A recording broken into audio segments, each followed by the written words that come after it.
Muchas gracias, gracias. Gracias Puerto Gaitán, Puerto López, Acacías, Restrepo, Cumaral, Puerto Lleras, Puerto Rico, Vista Hermosa, mi querida y siempre gloriosa La Uribe, Castillo, Acacías, Granada, San Martín, Mapiripán, Lejanías, Guamal, 29 municipios me dicen que están aquí presentes. Gran abrazo para todas y todos. Villavicencio. Por supuesto, Villavicencio. Bueno, he querido hablar hoy aquí de un tema que es esencial para todas y todos nosotros. El discurso que voy a leer lleva el siguiente título: Vamos a enfrentar el saqueo de las regalías en los territorios.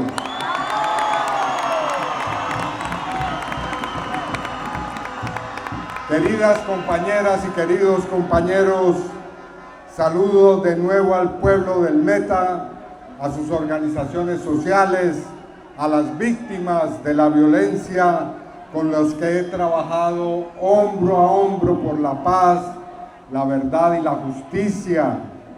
Recuerdo mis luchas por la tierra con los campesinos de Puerto Gaitán, por ejemplo, nuestros enfrentamientos con el paramilitarismo en esta zona del país, el trabajo en los cementerios buscando a los seres queridos desaparecidos y víctimas de falsos positivos en Granada, por ejemplo. Un abrazo para todas y todos ustedes y gracias por estar colmando esta plaza.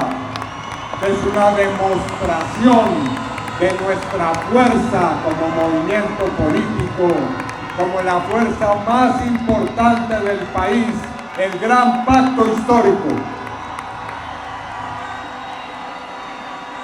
Me complace mucho regresar aquí a pocos días de las elecciones del próximo 8 de marzo, en las que les pido nuevamente votar en forma masiva para garantizar que tengamos una gran bancada al Senado de la República y en la Cámara de Representantes por Meta y Guaviare, y que no votemos ninguna de las consultas, que no nos vengan con el cuento de que van a ofrecer el tarjetón. Eso es violatorio de los derechos de los ciudadanos. Porque ustedes saben bien, fuimos excluidos de la consulta del 8 de marzo por el ilegítimo Consejo Nacional Electoral, que vamos a eliminar con reforma política en los próximos meses de espera. Y por lo tanto, dado que fuimos arbitrariamente excluidos, les pido también de una vez que el 31 de mayo me elijan como sucesor de nuestro querido compañero presidente Gustavo Petro Urrego en las elecciones de primera vuelta.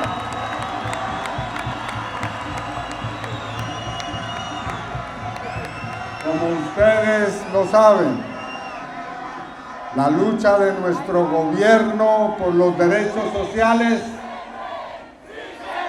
Claro que sí se puede. Sí se puede. Sí se puede, sí se puede, sí se puede, sí se puede, sí se puede, sí se puede, sí se puede, sí se puede, sí se puede. Como ustedes lo saben, nuestra lucha y la lucha de nuestro gobierno por los derechos sociales es cada vez más intensa. En los últimos días han querido sectores del establecimiento y de la extrema derecha arrebatarle el salario vital a los colombianos y a las colombianas.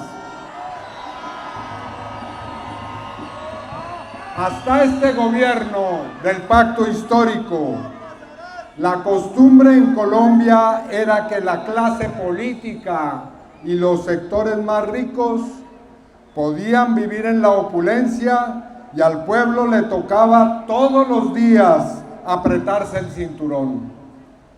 Así pasó, por ejemplo, si ustedes lo recuerdan, bajo el gobierno de Iván Duque, cuando después de la pandemia, él y su tristemente célebre ministro de Hacienda, Alberto Carrasquilla, decidieron ponerle impuestos a los alimentos básicos para que las grandes corporaciones no se vieran afectadas por las pérdidas económicas del COVID. Hágame el favor. Como ustedes recuerdan,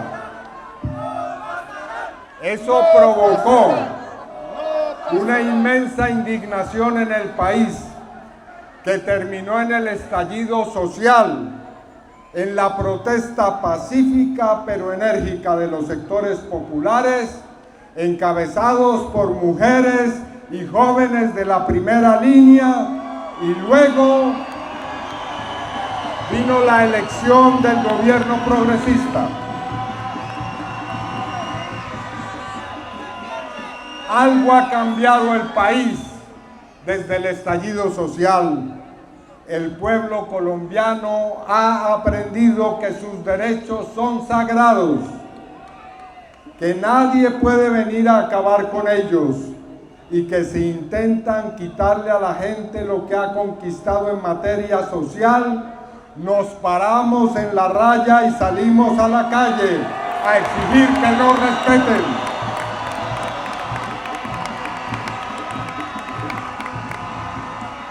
Así ocurrió esta semana, por ejemplo.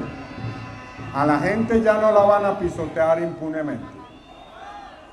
Y si nos intentan quitar la reforma laboral y la reforma pensional, también nos levantaremos a exigir nuestros derechos, compañeras y compañeros.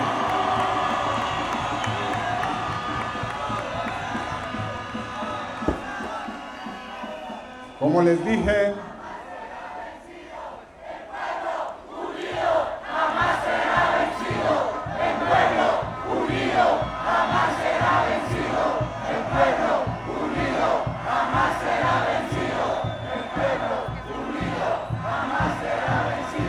como les dije, hoy vengo a hablarles del tema de la gran corrupción y de un aspecto particular en esa lucha, lo que será nuestra acción decidida como segundo gobierno progresista para evitar el robo de las regalías, los impuestos que se pagan por concepto de la explotación minera y de hidrocarburos.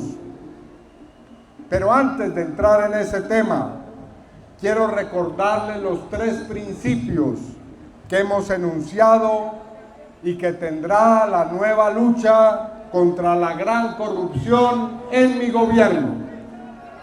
Primero, vamos a pasar de la lucha contra la corrupción simple al enfrentamiento directo contra la gran corrupción.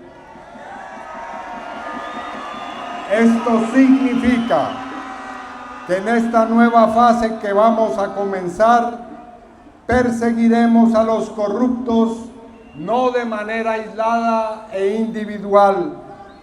Vamos tras los jefes de los aparatos de la gran corrupción.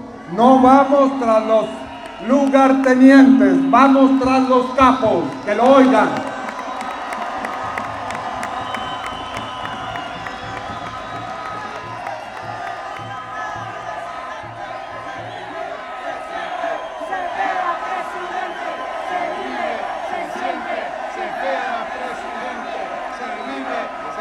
En segundo lugar, compañeras y compañeros, vamos a pasar de la lucha genérica contra la corrupción al enfrentamiento concreto y real contra casos específicos de la gran corrupción. Eso significa que vamos a enfrentar los grandes casos de corrupción uno por uno. Vamos a perseguir a los responsables, someterlos y sancionarlos, identificándolos con nombre propio y además de eso, hablando de los casos concretos y de cada responsable. Y en tercer lugar, lo que es tal vez lo más importante, esa lucha vamos a pasar de darla de manera burocrática, ahora vamos a pasar a darla con la rebelión de la ciudadanía. Eso quiere decir que como parte de lo que hemos llamado la revolución ética, los movimientos sociales, las comunidades, sus liderazgos tendrán un lugar protagónico en esta lucha, y eso significa que los recursos que recuperemos de la corrupción serán destinados única y exclusivamente para el bien de las comunidades y del pueblo, para dotar de agua potable a los municipios, construir fuentes de energía limpia, hacer las vías terciarias, dar educación, vivienda y salud. Para eso es la lucha contra la corrupción, compañeras y compañeros, y ese es nuestro compromiso.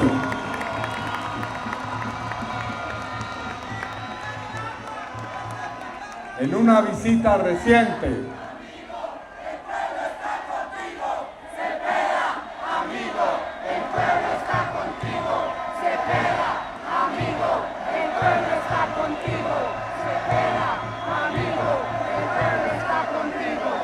en una visita reciente de esta larga marcha que estamos haciendo con plazas cada vez más llenas, multitudinarias como esta, encontré un dirigente sindical en uno de los municipios que ha recibido los mayores recursos por concepto de regalías. Y ese dirigente sindical me dijo lo siguiente: si las regalías se hubieran invertido bien en nuestro municipio, esta población tendría hoy calles con adoquines de oro de 18 quilates. Me hablaba de una población que luego de supuestamente haber recibido miles de millones de pesos por explotación minera, no cuenta hoy ni siquiera con agua potable. Así que la pregunta es obvia: ¿a dónde van los recursos multimillonarios, billonarios de las regalías? Uno de los problemas decisivos para garantizar la transformación de nuestros territorios es el destino de los recursos que deben pagar las grandes empresas por la riqueza que extraen del suelo colombiano. Las regalías no son una donación, ni son parte de la beneficencia del Estado. Son derechos de la población. Nacen del sacrificio ambiental y social que asumen nuestras regiones productoras y del principio de que la explotación de los recursos no renovables debe traducirse en bienestar, equidad y desarrollo sostenible para las comunidades. El sistema general de regalías, óigase bien, fue concebido para resarcir daños, fortalecer autonomía territorial, garantizar inversión estratégica. Este sistema, entre 2012 y 2023, distribuyó ni más ni menos que 100 billones de pesos, y entre 2025 y 2026 tiene previsto sumar otros 30 billones de pesos a esa astronómica suma. Digámoslo claramente y fuerte: el saqueo de las regalías en Colombia es uno de los robos a gran escala más cuantiosos que se están cometiendo en el país, y por lo tanto un gobierno progresista debe hacer frente al robo que se está haciendo de las regalías.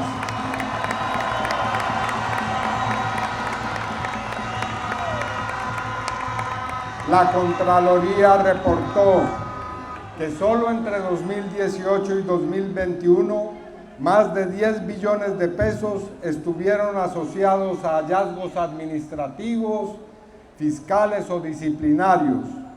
Y por su parte, el Departamento Nacional de Planeación señaló que miles de proyectos sociales, tienen irregularidades, recursos en riesgo que ascienden a 12 billones de pesos, lo cual sería un alivio fundamental al déficit fiscal que padece el país en este momento.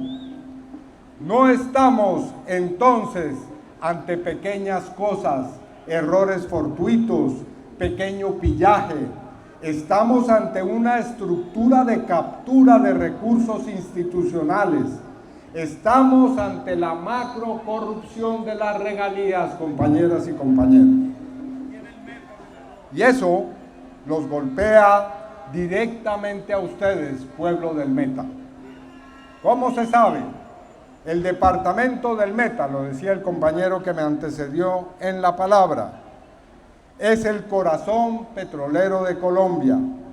Produce cerca del 57% del petróleo nacional, alrededor de 488.000 barriles de petróleo diarios entre 2023 y 2024.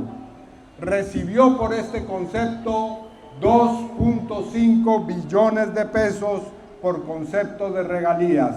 ¿Ustedes saben dónde están esos 2.5 billones de pesos? Les pregunto.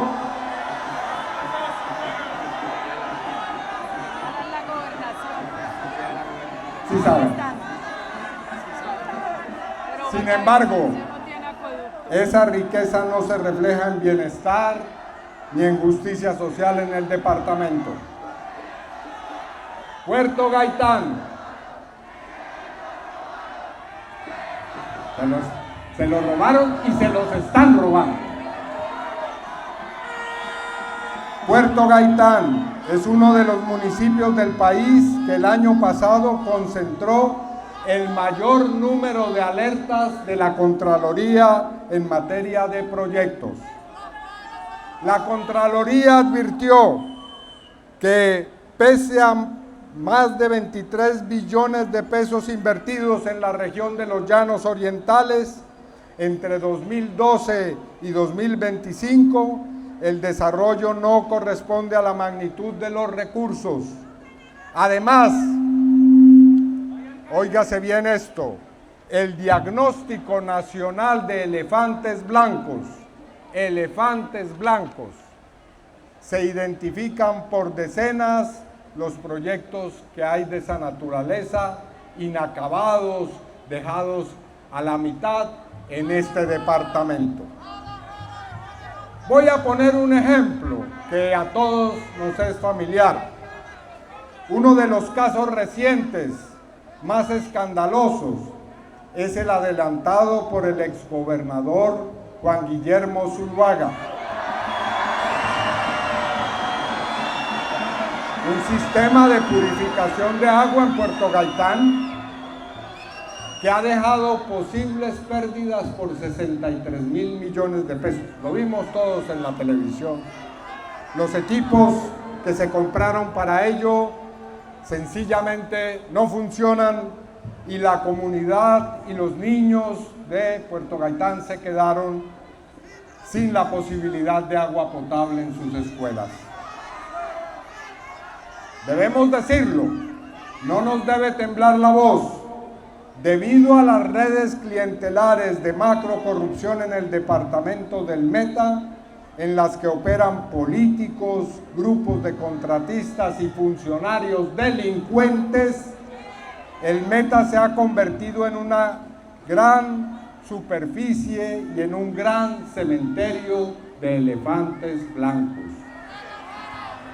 en el que las comunidades rurales siguen sin agua potable, hospitales que carecen de dotación suficiente, falta de vías terciarias y el eterno problema de la vía que une al Meta con Bogotá.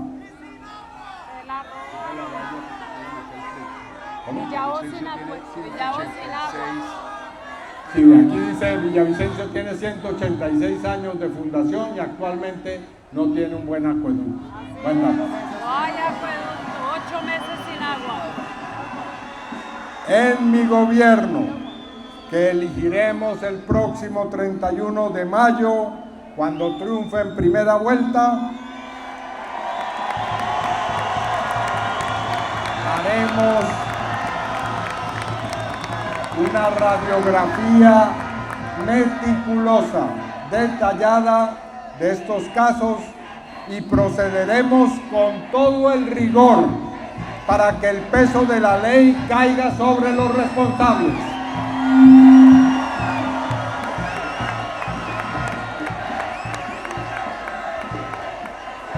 Si queremos cambiar el destino del Meta y de nuestro país, debemos transformar estructuralmente el sistema general de regalías y acabar con la macrocorrupción que lo ha capturado.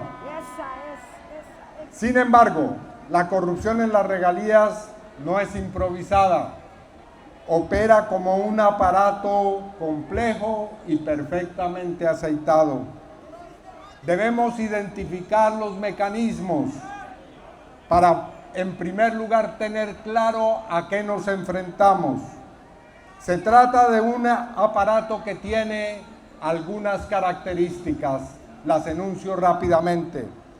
Primero, se fundamenta en pactos electorales y captura anticipada del presupuesto general de la nación. El ciclo para robarse las regalías comienza ahora, en la campaña electoral, tanto al Congreso, a la presidencia, como en las elecciones locales. Empresas privadas financian candidaturas a alcaldías y gobernaciones bajo la promesa de recibir contratos financiados con regalías. Una vez electos, los mandatarios presentan proyectos alineados con los intereses de quienes financiaron sus campañas. Así se instala una deuda política que termina en el robo o desvío de los recursos de las regalías. Segundo, el tradicional CBY, cobro de peajes en certificaciones técnicas. Todo proyecto requiere certificación sectorial y del Departamento Nacional de Planeación.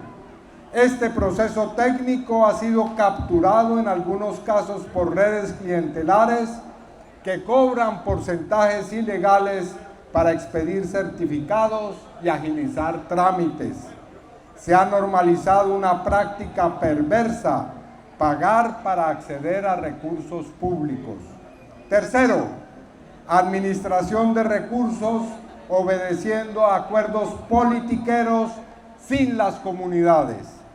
Las decisiones en el OCAT, órgano colegiado de administración y decisión, y otras instancias se toma principalmente entre alcaldes, gobernadores y representantes del gobierno nacional.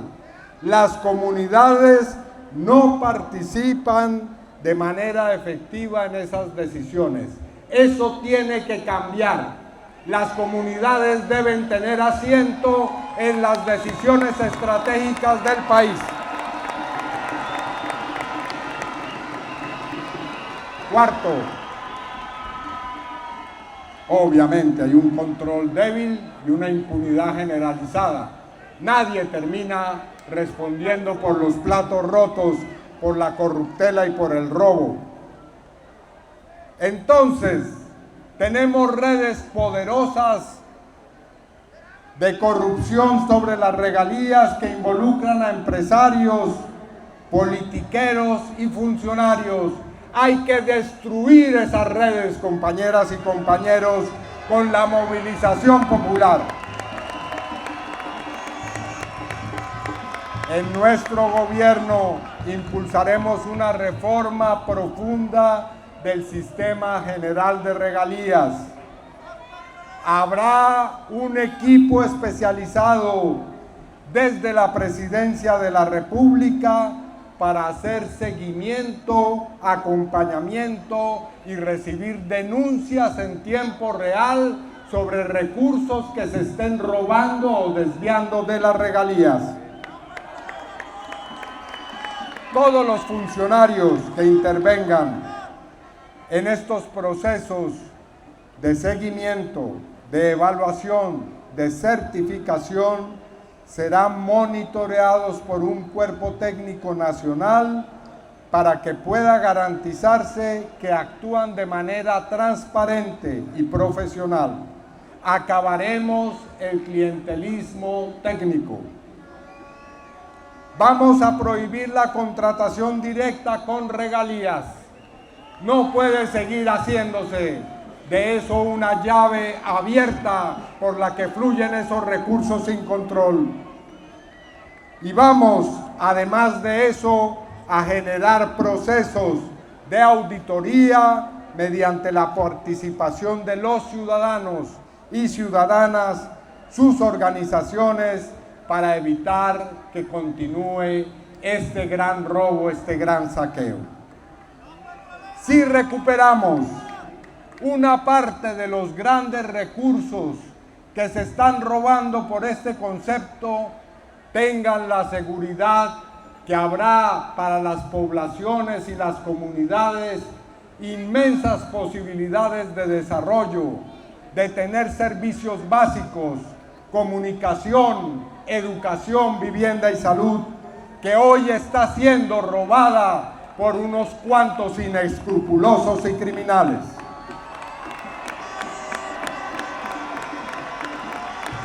El Meta, Casanare, Guajira, Cesar, Arauca, todas las regiones productoras que tienen explotación minera y petrolera merecen justicia social y transformación territorial.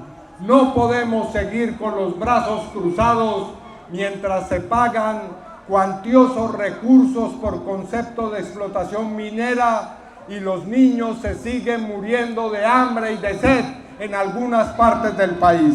Esa monstruosidad no debemos permitirla.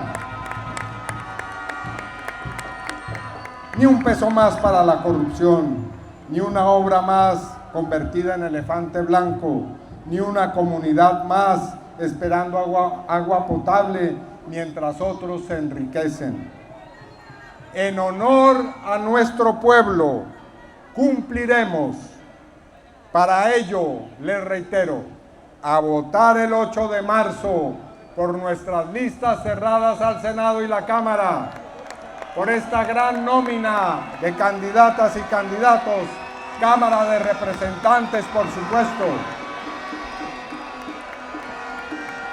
No votar y rechazar tarjetón de consulta. Y el próximo 31 de mayo, elegirnos como gobierno con mi presidencia.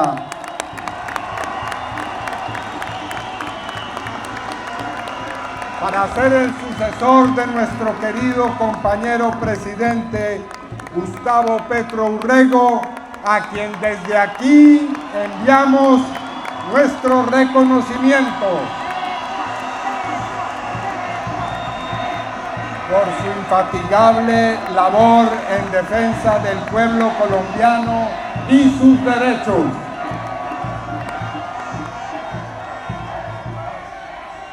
Acabaremos con la gran corrupción, con la lucha social y popular, y sus recursos serán no para enriquecer a la clase política parasitaria, sino para enriquecer al pueblo colombiano.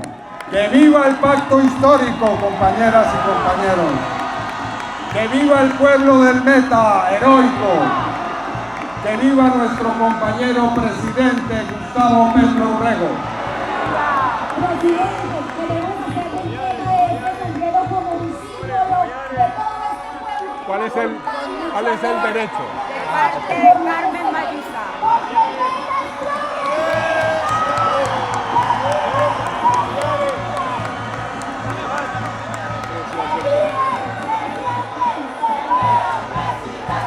Se vive, se siente, se queda presidente. Se vive, se siente. Estos son los productos de nuestra región.